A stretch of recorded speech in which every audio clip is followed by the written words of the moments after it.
Hello, welcome to the Team SNG tutorial video.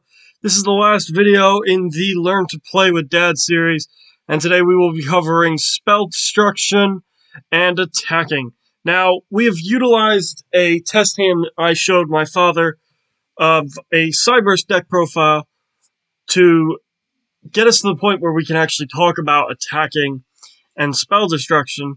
So we're going to jump in about halfway through that test hand, and we're going to talk about that using those cards as context for the examples that we have in this video. While I got your attention, I'd like to ask you guys, leave us a like, leave us a comment, and leave us a subscribe, and let's just get into it. So I can't attack my opponent. No. Because they haven't had a chance to play. Yeah. You know, so it's turn one. So I'm going to set my trap card, Signet Conflict. I'm going to play that face down in one of my spell and trap card zones. It can be in any one of them. Be in the pendulum zones as well, because they are spell and trap card zones as well. Alright. So it can be in any one of them. And that I can activate on my opponent's turn in response to whatever it is they want to do. Yeah. So the benefit of going first is you can build up a big board like this that's difficult to deal with. He protects him and him from card effects. He has made him bigger. He's now 2,800. He has made him bigger. He's now 2,800. Plus another 5 actually from his own ability. So he's 3,300. So he's 3,300 attack. He's 2,800 attack. He's 2,800 attack. These two are protected by from card effects because of him. And so this is sort of what a board can look like in modern Yu-Gi-Oh! You'll end up with lots of different protections, lots of power boosts, you know, a face down that your opponent doesn't know what it is, and you sort of have to try and find a way to play through your opponents to have stuff going second. And so, you know, this will negate the effect of a spell, trap, or monster. But it can only do it once. And so I can activate this at any point on my opponent's turn to stop them from comboing off like this. Yeah. Okay. So that's main phase one. Let's say we've gone second. We're not going to go through the whole rigmarole of opening a hand again, but let's say we've gone second and we've managed to build this. We would go into battle phase. And in the battle phase, if our opponent has monsters on the field, these will have to attack them before they can attack my opponent. They can't attack the opponent without attacking the monsters. The monsters have to be gone. Right. Now, if they attack an opponent directly, their total attack power comes out of my opponent's 8,000 life points. Right. So, if my opponent has nothing on the field, and we have 3,300, plus 2,800, plus 2,800, that's 5,600, that's 8,000, it's 8,000... 9,100. It's 8,900. Oh, whatever. Mm. So it's 8,100. So this is game on board if my opponent has no monsters. So he's had it. If he's finished. Right. If it was turn 2 and I could attack, he would be finished. But he would build up. He would build up something like this himself. Anyway. Yeah. Exactly. So we're going to talk about how battle works, because you need to have an understanding of how that works. So if a monster that is in attack position, which is vertically on the field, attacks another monster that is in attack position, what you're going to have happen is, well, this doesn't work because actually I lose. But what you're going to have happen is your monster is going to attack and you're going to use the attack statistic. And you have to do that. You've got no choice. When it comes your turn, you must do that first before you start doing anything else. No. So you do your main phase first, which is what we just went through. Yeah. Then you go into the battle phase. Yeah. And then you can attack. You don't have to attack. If it's not beneficial for you to attack, you don't attack. Okay, alright. So let's say we're going into battle though, and we're going to attack. Firewall Guardian has 100 attack. Microcoder has 300. If Firewall Guardian attacks Microcoder, while Microcoder is in attack position, Firewall Guardian will be destroyed by battle, because it has the lower number. Yeah. Also, since they are both in attack position, I would take 200 damage to my life points, because it's the difference. Sure. Now, if Microcoder was in defense, we would use the defense statistic, which is 0. Right. Firewall Guardian has 100 attack. If he attacks a defense position monster with 0 attack, defense, that monster will be destroyed because it's got the lower statistic. Right. But no damage is dealt because he's in defense position. Okay. Okay. You only lose points then if your monsters are in attack. All right. Okay. Okay. But you cannot attack from defense position. No. So I can't have a monster in defense and say, okay, I can't have Firewall Guardian in defense and attack Microcoder. Sure. There are some cards that say you can attack with this card while in defense position, but they're far and few between. They're not very competitively effective, but they're there. It is an ability some cards can have. So that's sort of what ends up happening, and that's how battle works. Now, if we have two cards that have the same attack, so we're going to find we're going to go with two widget kids here. We have two cards that have 1500 attack. If they attack into each other, both of them are destroyed. Right. And nobody takes battle damage. Nobody loses any points, but we both lose our monster. Okay.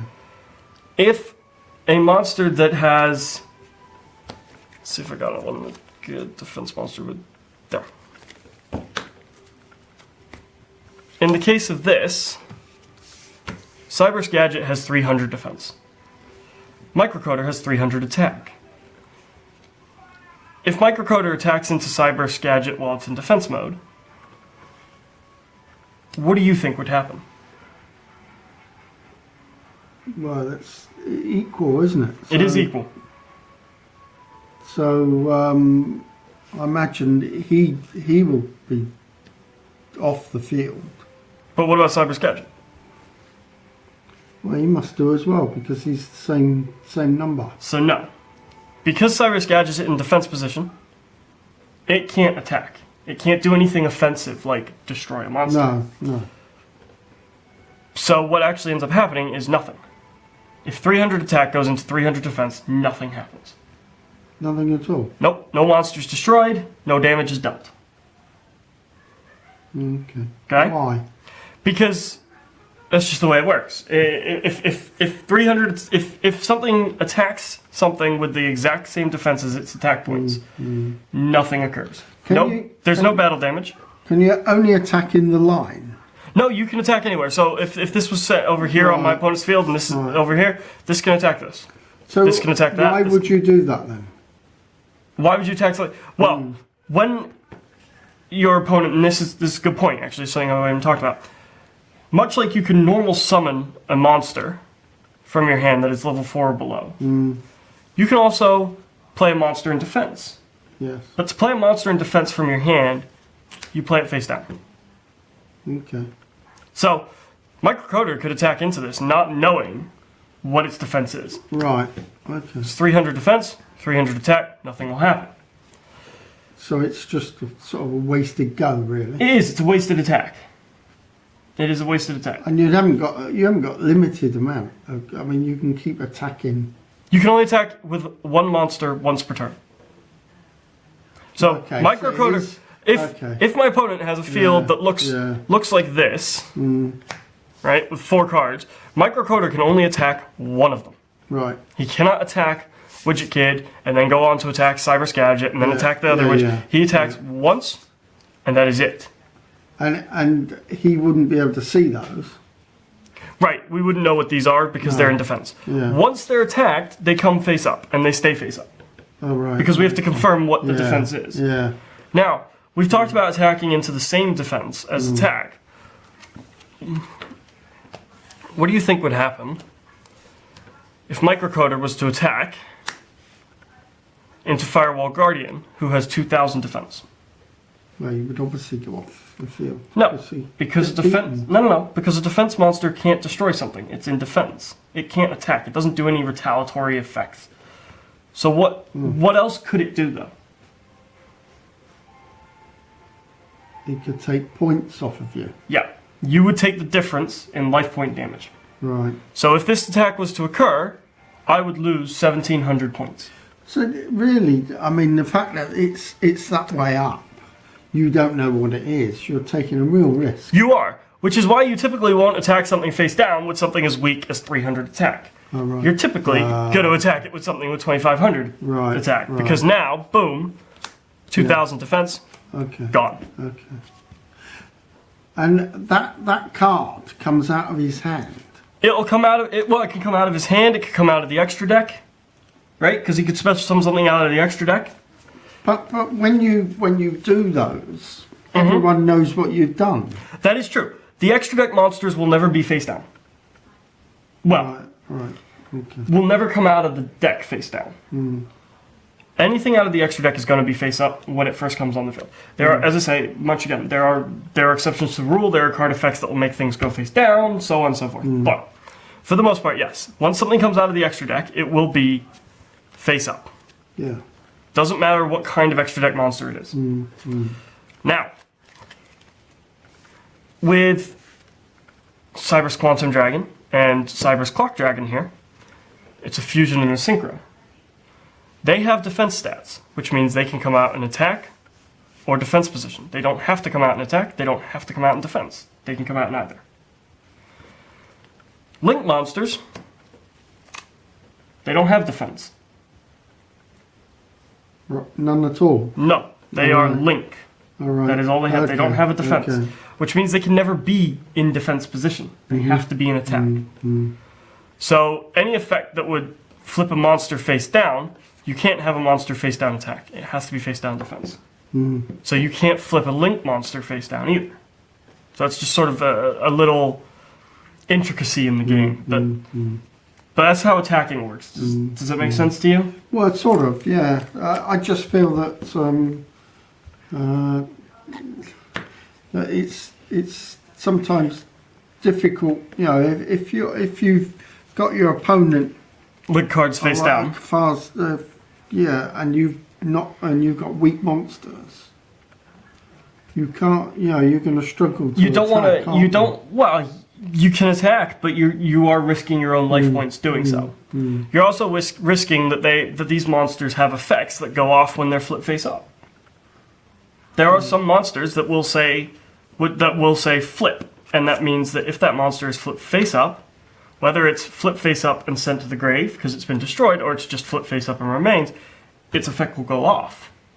And that could be something like destroy a card on your opponent's side of the field, or special summon another one from the deck. And so there are entire archetypes, there are entire groups of cards that are built around flipping cards face up and face down. Right.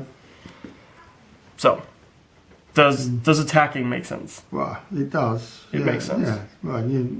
Well, but you don't just attack the monsters, though, do you? No. You attack other things as well. Well, you can't attack the spells and traps. Right. You can't attack those. Okay. They are immune. So how do you get rid of them then? Other spells and traps. So, it's a good question. A typical spell and trap, one of the most common currently being played is this. I've got a copy for the audience.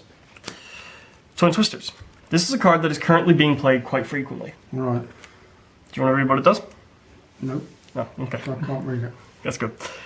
Discard one card, then target 2 spell and traps on the field and destroy them. Right.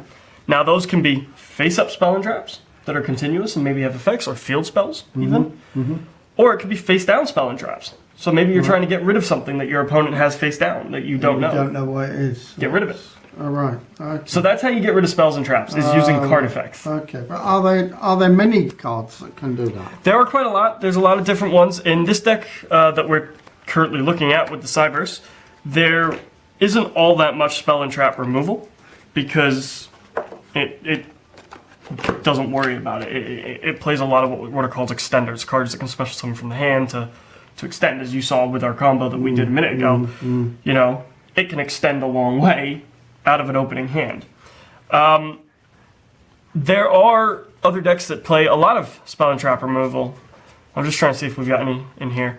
Iron Dragon Time Maiden is one option for spell and trap removal. If there are 3 cards in a column, he special summons himself to the column, and he destroys everything in that column. All right. Oh, So okay. that is spell and trap. So we talked about the most common way of using it is Twin Twister. It's just a spell card to remove it. Some monster effects will have things that remove as well. You know, I can't think of any in this deck that will remove spell and traps, but I've got one in this deck for sure. This is the Metaphys deck. And in here, not Daedalus, yep, this one. Metaphys Nephthys is it has the ability that when it is special summoned by the effect of a Metaphys monster, banish all spell and traps on the field. And so, all. Oh, right. Yeah, yours included. Pretty powerful. It is, but it's also tough to special summon it. Mm. You know, so it's like it's the big boss monster. It's like something from the extra deck. This deck doesn't. The Metaphys deck doesn't have much of an extra deck because of the fact it's got these big boss monsters in the main deck. So we talked about the draw phase, to standby phase, to main phase. We talked about how battle is conducted and a battle phase, and then after the battle phase, you can go into what's called main phase 2. So I'm gonna rebuild the board that we were looking at, which was.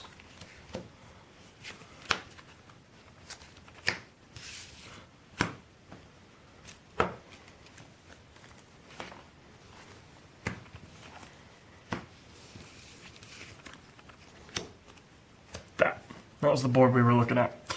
Okay. And as I say, going second, this is a really good board because you can you have game on board already, and this guy has the ability to attack twice because he's pointing to something else. So, right. Okay. Oh. If we had built the board here, he would be able to attack 3 times because he points to 2 different things. But that's his ability. That's what he does. Like it's his effect.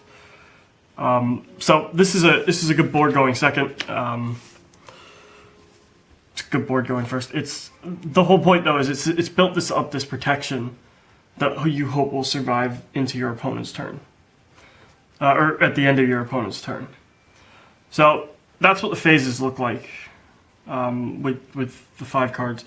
Going second, you would also draw the top card of your deck because you draw once per turn. So that's. Anything about that? Well, no, not really. So, if you draw, you could draw anything. Yeah, you don't know. Can they go straight onto the table? Not until main phase 1.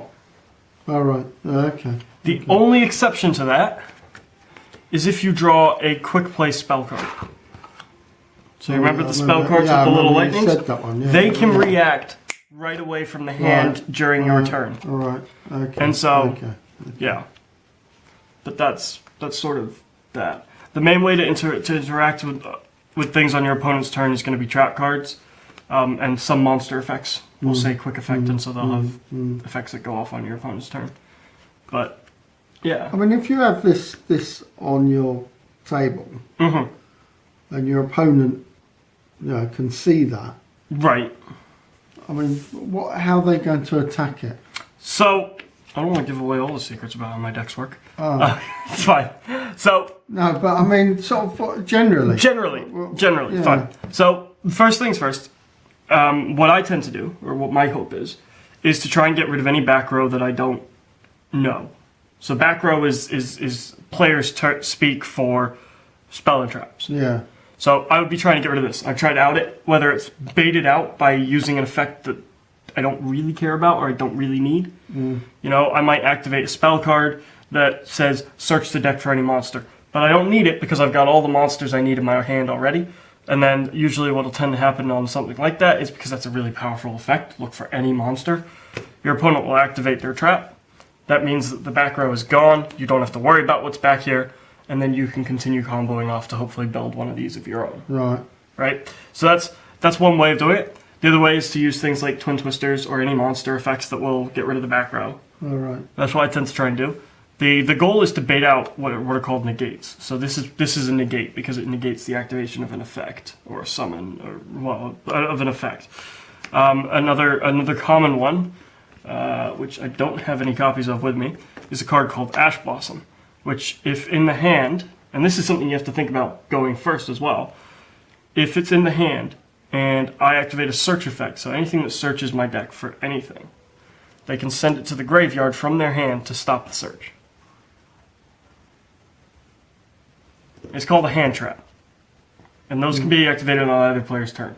So you can activate it, and that stops them. It stops the search. Right. Okay. Okay. So like that's sort of one way of stopping this from occurring would be to use Ash Blossom on something like Signet Codec, because Signet Codec, as you saw, it's special, so it searched and searched and searched and searched and let me keep going. So if you Ash Blossom this, then I don't get any searches from this till the end of the turn. All right. And so I get nothing out of this. This card's basically a wasted card this turn. Next turn it'll be fine, but this turn is wasted. And so you can... The goal for me is always to bait out any negates, get rid of them. Whether it's destroying them or it's activating something I don't care about. Then to start dismantling the board. So that could be things like using spells or traps to maybe send this monster to grave, or remove that monster, or return this monster to the deck. All right. And so, you know, the goal then becomes dismantling the monsters, because if you can get rid of the monsters, you can attack the opponent directly, push for game. If you can't get rid of the monsters, then the other way of attacking this sort of board, where you've got multiple monsters to deal with, is to build a bigger monster than they can deal with. Yeah. You know, if you build something that's very big, then they're going to have to find a way to out that on the following turn. Okay. All right. So, like, one method is using something like mass removal. You know, like something that says destroy all spell and traps on the field, or destroy all monsters on the field. That's one way of doing it. There aren't very many of those sort of cards out there because they're very, very powerful. I think I run one in the side, actually. Yeah, this is a common one that some people tend to like running, which is Raigeki. And all it is destroy all monsters your opponent controls. All right. Now, on a board like this, that's not going to be all that effective. Because Xcode Talker stops him and him from being destroyed by card effect. So your opponent would activate this. It would try and destroy all three, but because he's protecting these two, it would actually just destroy him. But then if you had a second one, it would destroy the other two. Yeah. No, you're not gonna have a second Raigeki, but not very often or necessarily. But yeah, so that's sort of the goal. The goal is if your opponent's built something like this to find a way to play around it. Whether it's build a bigger thing or slowly dismantle it.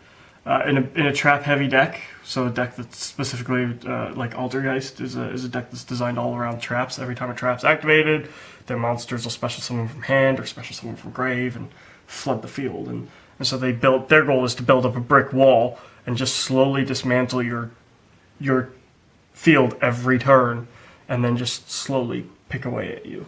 But with a deck like this, the goal is basically to try and hit you as hard as they can in the first turn. This deck doesn't have a whole lot of follow-up, so if my opponent was to destroy this, this deck would have a... You've got not a lot else to... This deck would have a hard time. Yeah. Typically, what you're going to try and do is you're going to try and go Code Talker into Transcode, and then use Transcode to bring back one of these two. So you'd probably bring back something like Xcode. And that would be typically your next turn play, and it's the only reason I run 2 copies of Transcode and 2 copies of Code Talker, is so that I have a turn beyond. I'll see you guys at the next video.